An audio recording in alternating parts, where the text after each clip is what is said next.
It's Valorant season! The closed beta for the long-awaited Project A is finally out, and I'm sure a lot of you guys are looking to improve your game. Since playing the game myself, I've noticed a lot of great ways to make your gameplay better, leading to more kills, fewer deaths, and less time watching your teammates. Today I've narrowed down that list to the top 5 best ways to improve your game in Valorant. Before we start the video though, please feel free to hit that subscribe button and ring that notification bell for more Valorant videos like this one. Number 1. The Crosshair. Like in every FPS, your crosshair is essential in directing your player's fire. Making contact with your opponent quickly and accurately is vital to winning engagements and winning rounds. When it comes to the crosshair, there's many configurations and settings, but at the end of the day, your crosshair is your own. You can adjust your crosshair in the settings tab under Crosshair. I know, it's pretty crazy. There you can adjust everything from the width of the crosshair to the thickness level. You can even decide if you want a dot or not. I don't have a specific type of crosshair to promote this time, as they are all subjective to each player. However, I would recommend the constant adjusting of your own personal crosshair until you find the right one that proves to be the best variation for you. Number 2. Sensitivity. The little brother to the crosshair is your sensitivity. Some players praise the use of a high sense so you can turn on your opponents with a light twist of the wrist, while others promote a lower DPI and overall sensitivity promote a more accurate shot. I personally try to find a happy middle ground, where I have a high enough sense so I have the ability to be quick with my aim, but also so I can do it in a steady and accurate manner. Like the older brother, your sense is your own and will take some time to fine tune. Pro tip: in a private server, shoot at a wall. Just bear with me here. Then place your crosshair directly over where your round hit and proceed to strafe left and right, while also keeping your crosshair locked on the bullet hole. If it's too slow to keep up with your movement, raise your sensitivity a bit. If it's too fast and not smooth, lower it, and so on and so forth, until you find that sweet spot that works naturally for you. Also, it's okay if you aren't able to practically aim lock onto the spot. You'll know when you found a good sense.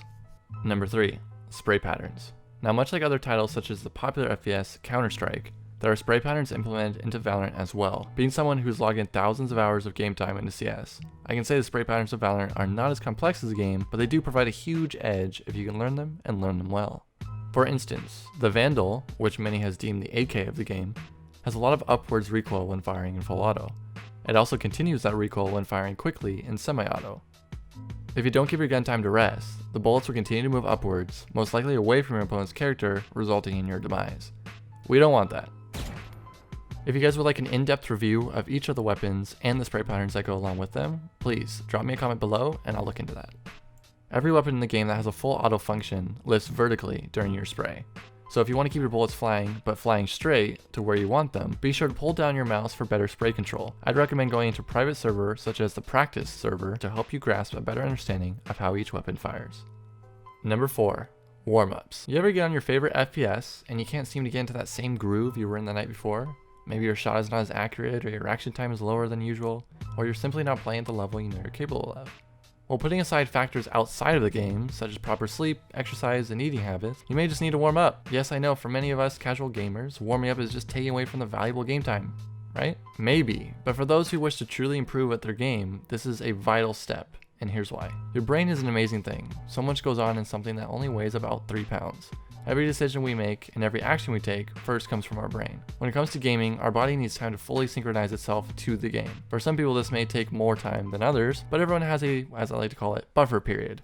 Even pro players who are on the top of the top and log thousands and thousands of hours have a similar way of focusing their brain into the task at hand, as well as maximizing their accuracy, reaction times, and even decision making. And the ways you do that is through warm-ups. In the shooting test, Valorant gives you an amazing tool to use to help you with both reaction time and accuracy. Shoot the start button at the bottom of the board and begin popping off robot heads with any gun you wish. I personally like to use 2 methods when warming up my aim. For the first one, I like to keep my aim centered on the middle beam and flick my crosshair onto each target as they pop up. I will continue to do this as accurately and steadily as I can until the timer is done. No spraying, just taps. This helps with locking onto a target when you are holding a line of sight along with general aim.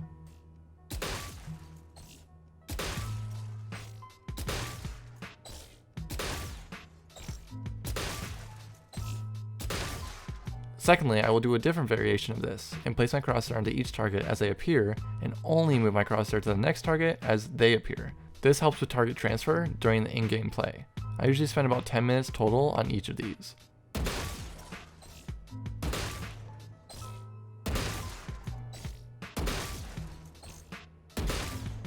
Then I move on to the last part of this section, which is practice your sprays. But the sooner you know how the sprays work, the far better off you will perform in matches. I recommend only using a few weapons that you know you will use in matches. Then start learning those weapons patterns and lock them down. There's no point in learning multiple weapons if you won't be able to remember them 5 minutes later in game. Start with a few. I'd recommend no more than 3 to start. Then from there, build your spray knowledge as you move to the other weapons. Number 5, character selection. One of the biggest things that separates Valorant from its other competitors is its characters and the abilities they each have. As of the beta, there are only 10 characters to choose from, each bringing their own abilities and advantages. For this video, we will not be going into depth on each character individually. We'll save that for a separate video. We are going to be discussing how to choose your main, your character that you will take on, utilize, and eventually will master. Your main is a huge part of the game. It's important to be competent with your character so you can best assist your team and know how to best play certain situations. Now, not knowing how to play a character not only makes you look like a noob, but also provides a big disadvantage to your teammates. We don't want that. When choosing the right character for you, I'd recommend choosing one that best suits your playstyle. Are you an aggressive AR player who thrives on rushing corners and being in the action? Then I'd recommend choosing an agent like Brimstone for that extra firepower, or maybe Phoenix for that lone gunman type of gameplay.